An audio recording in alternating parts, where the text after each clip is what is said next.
All right, who came here alone tonight? Tonight we're watching a movie which I think is about the adventure of loneliness. What kind of trouble can you get into when you're too lonely? There's also a hat motif. One of the all-time film noir important canon classics from 1944, big year for film noir. This is a trailblazer that did a lot of things before other movies did.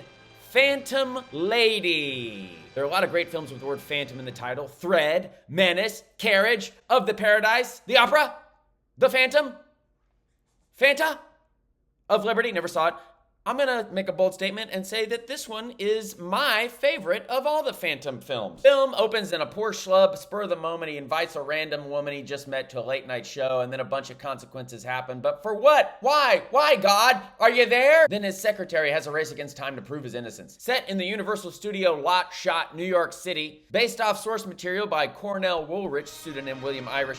Cornell Woolrich, I haven't read any of his books, but I got a big stack of them waiting. I got a big old stack. I've seen a lot of the movie adaptations, though, and of all the movie adaptations, some recurring themes, they all have a similar atmosphere of dreadful nighttime bleakness. Phantom Lady's no exception with its bleak, atmospheric, nighttime, atmospheric atmosphere. Some of the recurring film noir defining themes from Woolrich include dreamy dread, circumstantially screwed, wrong place, wrong time, God hates you, but don't worry, there's no God. Did what happened really happen?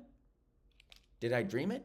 Did I nightmare it? I think all his films depict the adventure of loneliness, whatever I mean by that, including Rear Window. But how could that be? We all saw it happen type feeling. Kind of reminds me of this song. Does it remind you of this song?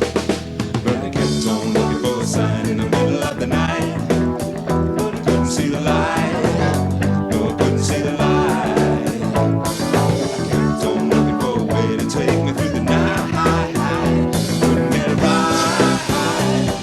Woolrich was reportedly an alcoholic, closeted gay hermit, so use your own pop psychology to assess the film. There's no way he didn't roam the New York streets at night picking up on these little specifics that get depicted. I believe this is the first film noir with a female protagonist. We're supporting women. Stars Ella Raines, no relation to Claude. Ella Raines is candy for the eyes. Her clothes, her beauty, her charisma. She wears many hats, literal and metaphorical, as she descends into the city night using immature undercover sleuth tactics, all for her obsession to prove her boss's innocence. Who bribed you? Raines felt she had 4 distinct characters to play within this one character. Lonely noble secretary, undercover seductress, and a couple others, you figure it out. She is hypnotic to look at in this film. Her green eyes in the black and white photography, they glow. This film subverts a lot of gender norms in front of and behind the camera. It was produced by Joan Harrison. According to Eddie Muller and many historians, Ella Raines based her performance in the film off the strong, resourceful woman producer Joan Harrison. Harrison had come off of writing and producing many of Alfred Hitchcock's best films of the 40s until people started to talk and say, hey, is this dame the secret sauce in Hitchcock's souffle? And Hitchcock was like, no. So Joan went off on her own and made Phantom Lady. Then later, Hitchcock was like, Joan, baby, I need you for a little thing called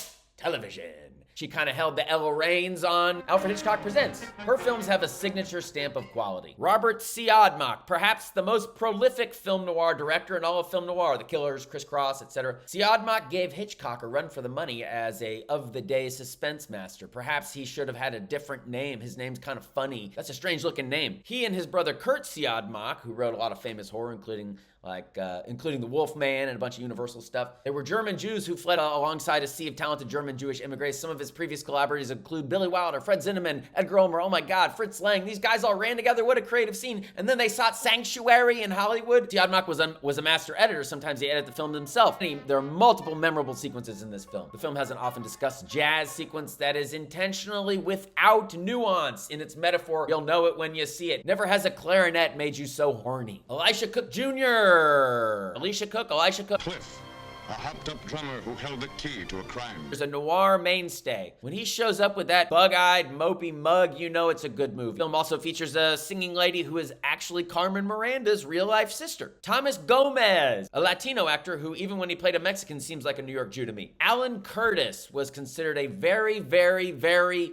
very hot guy. So when you watch this film, pretend he's an ultra hot guy for context, and you'll have the exact same experience that someone in 1944 did. He died at age 43, but somehow managed to squeeze 5 wives into his life. Jeez, he really capitalized on those handsome guy of the era looks. Francho Tone, he somehow managed to squeeze 4 wives into his life. Who is he? Why is he top billed? Well, he was a big star in the 30s and 40s, and he married 4 times. One to Joan Crawford. Ooh, that's gotta hurt. Another to Barbara Payton. Yikes! Better luck next time. He caught Payton in bed with Tom Neal from Detour, and Tom Neal cracked his head and skull. You sure it isn't sour grapes, Inspector? Vera West, she's the costume designer of the film. She costume designed many great. I mean, the gowns in this, the fingernails, the hat, the raincoat, a lot of hat motifs. Vera West was found floating in her pool with 2 suicide notes referring to blackmail, but no blackmail dirt ever emerged. Who thinks the husband did it? I think the husband did it. A lot of bleakness associated with this film, as it should be. It's a Cornell Woolrichian ride. Please enjoy the great Phantom Lady. Thank you. Kept on looking for a sign in the middle of the night. Couldn't see the light. No, I couldn't see the light.